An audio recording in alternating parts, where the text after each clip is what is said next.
नमस्कार, दैनिक shift time में आप सबका स्वागत है। मैं रश्मि शर्मा, कैमरामैन शुभम भगत के साथ। दर्शकों, आप जानते हैं हमेशा हम अपनी जनता के मुद्दे, अपने युवाओं के मुद्दे, चाहे महंगाई को लेकर हो, बेरोज़गारी को लेकर हो, चाहे कोई और हो, हमेशा आपके समक्ष आते हो। कहीं ना कहीं प्रशासन को उससे अवगत करवाने की भी कोशिश करते हैं। युवाओं कहते हैं देश के आने वाले कल का भविष्य, देश की रीढ़ की हड्डी है। पर आज का दौर में युवा इतना परेशान है, तो कहीं ना कहीं या तो वो फ्रस्ट्रेटेड होकर नशे की ओर भागता है या फिर अपनी जान देने की कोशिश करते हैं। पर हम फिर से बार बार यही कहते हैं कि सुसाइड करना सल्यूशन नहीं है। अपनी ज़िंदगी को एक नया मोड़ देने के लिए कुछ ऐसा कर जाइए ताकि आपके जाने के बाद दुनिया के दिलों में आप अमर रहे, दुनिया आपको याद करे, क्योंकि ये ज़िंदगी फिर ना मिलेगी दोबारा। इन्हीं सारे विषयों में बात करने हमारे साथ जुड़ चुके हैं इस समय। आपका नाम सबसे पहले का स्वागत करते हैं। बचन सिंह, जो कि पुरखू कैंप से हैं। और जिस तरह से आप जानते हैं, समय समय पर हमने CISF BSF के एस्पिरेंट्स जो लोग थे, जिन्होंने भारतीय जनता पार्टी के हेड ऑफिस त्रिकुटा नगर के बाहर लगातार 88 दिनों का एक लंबा संघर्ष किया। बच्चे पॉजिटिव भी, बच्चे बीमार भी हुए, इवन के उनको काफ़ी सोशल एक्टिविस्टों ने आकर उनकी मदद भी की, खाने पीने का सामान भी मुहैया किया। गर्मी में भी थे क्योंकि कीड़े मकोड़े थे, सर्दी में भी वहाँ रहे, यानी 88 दिन का लंबा संघर्ष उन्होंने किया। पर इस उम्मीद में कि जो डॉक्टर जितेंद्र सिंह जी ने इनके साथ वायदा किया था कि आपके लिए क्रिएशन ऑफ पोस्ट की जाएंगी, जिससे जो बच्चे हैं जो फिजिकल फिट हैं और उनको जो कि उनको वहाँ पर भागीदारी मिलेगी। पर लगातार संघर्ष करने के बाद भी वो कामयाबी नहीं हासिल हुई, क्योंकि कहीं ना कहीं BSF की बात करें, जो रिक्रूटमेंट पॉलिसी, उसमें ये कोई भी ऐसा प्रोविज़न नहीं था कि जिसके माध्यम से सीटों को जो कि इंक्रीज़ किया जाए या इन लोगों को मौका दिया जाए। चलिए इसी विषय में बात करेंगे बच्चन सिंह से कि क्या कहना है इस संघर्ष के बारे में। बच्चन, क्या कहोगे आप? मैम, मैं शुक्रिया करता हूँ दैनिक शिफ्ट टाइम्स का। तो मैं सबसे पहले ये कहना चाहता हूँ कि जैसे आपको पता है BSF CISF की भर्ती हुई थी 2019 में हुई थी, तो उसका मतलब काफ़ी लंबे समय का संघर्ष करना पड़ा। 2020 में उसका जाके रिटर्न होता है, एक बार उसका पेपर कैंसिल भी हुआ था, फिर 18 अक्टूबर को होता है, फिर 9 नवंबर को जाके पेपर होता है। तो उसमें फाइनल क्या आता है कि जैसे एक कैटेगरी होती है, जनरल कैटेगरी होती है, तो ST SC OBC होती है। जनरल का मतलब कि जैसे लड़कों ने प्रदर्शन भी किया था काफ़ी, मतलब 80-88 दिनों तक उन्होंने किया हुआ BJP दफ्तर के बाहर प्रदर्शन किया है। तो जनरल कैटेगरी का मतलब कि क्या होता है कि 80 से ऊपर मतलब मेरिट उठाया जाता है। तो ऐसा क्यों है मैडम कि जैसे ST SC OBC अगर कैटेगरी है, सबका बराबर रखा हुआ है, तो मतलब कि जनरल का हाई मेरिट उठाया जाता है कि हर बार जनरल का ही मतलब। तो ये जनरल कैटेगरी है, क्या ये इसको क्यों नहीं ख़त्म करना चाहते हैं मैडम? हम ये चाहते हैं कि जनरल कैटेगरी ख़त्म होनी चाहिए जी। हाँ जी, हाँ जी। यानी आप लोगों को कहीं ना कहीं ये लग रहा है कि ST SC को अगर रिजर्वेशन मिलती है या उनको कम नंबरों में उठाया जाता जो कि मेरिट में आकर, तो जनरल को ज़्यादा मेरिट उनका लिया जाता। हाँ जी, हाँ जी, वही बात है मैडम। जैसे हमें देखने को सबसे पहले ये मिलता है कि जैसे जनरल कैटेगरी एक लड़के होते हैं कि ST SC OBC से सबसे पहले फिजिकल होता है। फिजिकल में हमें देखने को ये मिलता है कि जैसे हाइट होती है, जनरल कैटेगरी की अगर हाइट कम होगी तो उसको बाहर निकाल देंगे, चेस्ट कम होगी तो बाहर निकाल देंगे। तो ऐसा क्यों होता है? मतलब कि अगर SC का लड़का कोई होगा तो उसको रख देंगे।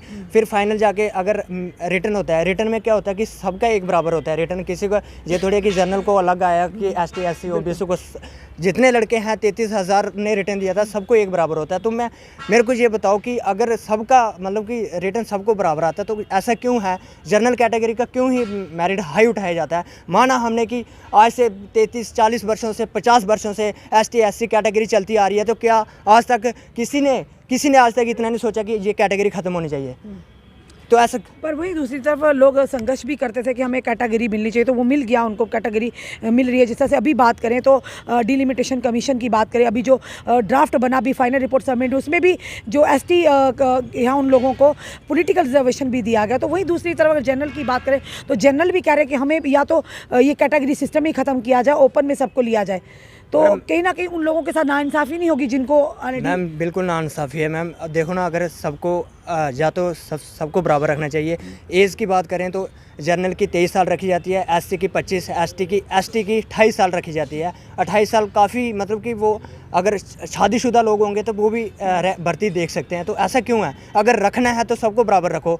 अगर माना कि जैसे कोई फार्म भरते हैं, सबसे पहले फार्म भरता है SC ST होगा तो उसकी फ़ीस बिल्कुल माफ़ होगी, उसका कोई पैसा नहीं लगेगा। और जनरल कैटेगरी का जो होगा उसको 300 रुपया देना पड़ेगा, 350, 400, 500 रुपया उसको, इतना मतलब चाहे वो गरीब भी होगा, चाहे कोई गरीब भी होगा, तो जनरल कैटेगरी कैटेगरी का मतलब उसको फीस देनी है। तो ऐसा क्यों होता है कि जनरल कैटेगरी क्या सभी की जॉब लगी होती है? क्या सबके पापा जॉब करते हैं? क्या सबके बेटे जॉब करते हैं? मैं माँ बाप को, लोगों के जनरल कैटेगरी के मैं माँ बाप को पूछना चाहता हूँ कि क्या आप नहीं सोचते कि हमारे जो जनरल कैटेगरी के बच्चे हैं जो बेरोज़गार हो रहे हैं, जो इनको 23 साल आजकल कितने दिन मतलब 2 साल से कोई रिक्रूटमेंट नहीं आई है, तो आप इस चीज़ को क्यों नहीं सोचते हो कि ये जनरल कैटेगरी को इसकी एज बढ़ाई जाए? जी। और जैसे सीआईएसएफ बीएसएफ की बात करें तो लगातार आप लोगों ने संघर्ष किया, पर उस संघर्ष का कोई भी आउटपुट निकलता नज़र नहीं। आप फिर से बच्चे कुछ दिन देवेंद्र राणा जी से उम्मीद रख रहे थे, शायद वो बात आगे पहुंचाए हमारी। मैडम हाँ, वो तो मैडम मैं मानता हूँ कि जैसे 88 से 90 दिन हो गए उनको वहाँ पे प्रदर्शन, दिन रात उन्होंने मैम प्रदर्शन किया काफ़ी, मतलब कि देखो ना, जैसे एक बार वो रविंदर रैना है, उनके साथ उनकी बातचीत हुई, वो उनके साथ मिले भी थे, तो उन्होंने यही कहा था कि हाँ हम आपकी लिस्ट निकालेंगे एक बार, हो सकता है हम करेंगे। और बाद में जब दोबारा मिले थे तो उन्होंने ये बोला था कि इन्होंने 1356 पद निकाले थे, तो 1356 ही लेंगे, बाकी वाले हम मानते हैं कि उन्होंने ये निकाले थे 1356 पद। क्या उसमें एक ही पॉइंट रविंदर रैना जी से मैं एक ही बात पूछता हूँ कि एक ही पॉइंट है आपके पास कि क्या दूसरा पॉइंट आपने आज तक ये नहीं सोचा कि जो जनरल कैटेगरी के बच्चे हैं क्या उनको 2 साल की छूट देते हैं? ऐसा क्यों नहीं? अगर हम आपके पास एक ही पॉइंट होता है क्या बार बार बोलने के लिए? ये बात बताइए, आप एज में छूट दीजिए, आप कोई भर्ती निकालिए, कोई रैली निकालिए, या फिर तो सभी स्टूडेंट हैं जो सबकी एज बराबर होनी चाहिए। अगर इस दुनिया में अगर जो आया है तो कोई गरीब क्या अमीर क्या भेदभाव क्यों रखा हुआ है? जी धन्यवाद दर्शकों, ये थे हमारे साथ बच्चन सिंह जो कि जी बोलो।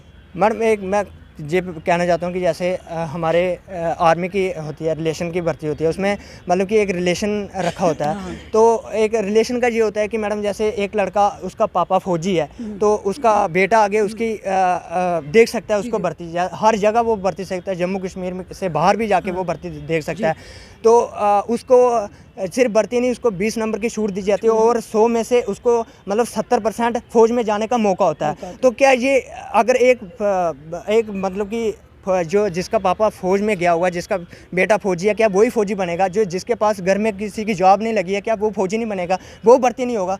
तो ये रिलेशन भी ख़त्म होना चाहिए। मैं माननीय प्रधानमंत्री जी से यही कहता हूँ कि अगर मतलब कि मैं एक स्पोर्ट्स मैन हूँ, मेरे को स्पेशल मतलब कि मेडल भी दिए हुए हैं, मेरे को ये सीओ साहब ने मेरे को स्पेशल मेडल दिया हुआ है। तो हम क्या खेलते थे? मैं रेसलिंग करता हूँ, हम दिन रात मेहनत करते हैं, सुबह शाम मेहनत करते हैं, चाहे ठंड हो। तो एक स्पोर्ट्स को एक होना चाहिए कि स्पोर्ट्स को भी भारतीय सेना में जाना चाहिए। जो हर डिफेंस है उनको भी स्पोर्ट्स के लड़के लेने चाहिए। जैसे मतलब अगर रिलेशन के लड़के लेते हो तो ऐसे स्पोर्ट्स के लड़के लेने चाहिए। अगर स्पोर्ट्स वाले लड़के जाएंगे वो भी आगे जाके खेलेंगे, वहाँ पे पार्टिसिपेट करेंगे, ओलंपिक में जाएंगे, हमारा नाम रोशन होगा। जनरल स्पोर्ट का कोटा भी होना चाहिए, जनरल स्पोर्ट्स का भी, हाँ, आर्मी डिफेंस पे जनरल का भी कोटा होना चाहिए और स्पोर्ट्स का भी होना चाहिए।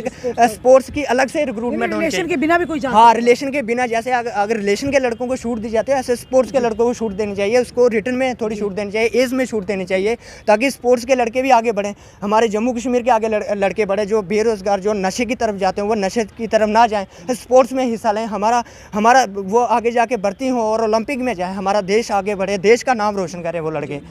धन्यवाद बच्चन हमारे साथ जुड़ने। ये थे हमारे साथ पुरखों के बच्चन सिंह, ये युवा हैं देश के आने वाले कल का, और कहीं ना कहीं रेसलर हैं ये, और उन्होंने अपने मेडल भी बताया, अपना दर्द आज बयां किया। दर्द ये कि हर एक को अपनी बात रखने का अधिकार है। इन्होंने ये कहा बात समानता की जब होती है तो कहीं ना कहीं जब कहीं रिक्रूटमेंट होती है तो जनरल कैटेगरी को उसका काफ़ी खमियाजा भुगतना पड़ता है, क्योंकि शेड्यूल कास्ट या ST SC को काफ़ी जो उनको छूट मिलती है, तो वहीं पे दूसरी तरफ जनरल कैटेगरी को छूट नहीं मिलती। उनका ये कहना है कि युवा होने के नाते, क्योंकि अपनी बात बार बार हम कहते हैं हर एक को मीडिया के माध्यम से रखने का अधिकार है, एक युवा होने के नाते उन्होंने ये कहा कि कैटेगरी सिस्टम ही ख़त्म कर देना चाहिए, ताकि हर कोई बच्चा फॉल करे, आए, अपनी जो कि अपनी कैपेबिलिटी दिखाए और कहीं ना कहीं जॉब का हकदार बने। और साथ ही इन्होंने कहा कि डिफेंस में भी स्पोर्ट्स का कोटा होना चाहिए, क्योंकि रिलेशन में तो लोग जाते हैं, पर आम लोगों के लिए कहीं ना कहीं दरवाजे खुलने चाहिए, ताकि जो स्पोर्ट्स में महारत रखते हैं वो जाकर डिफेंस में भी अपने देश का नाम रोशन करें।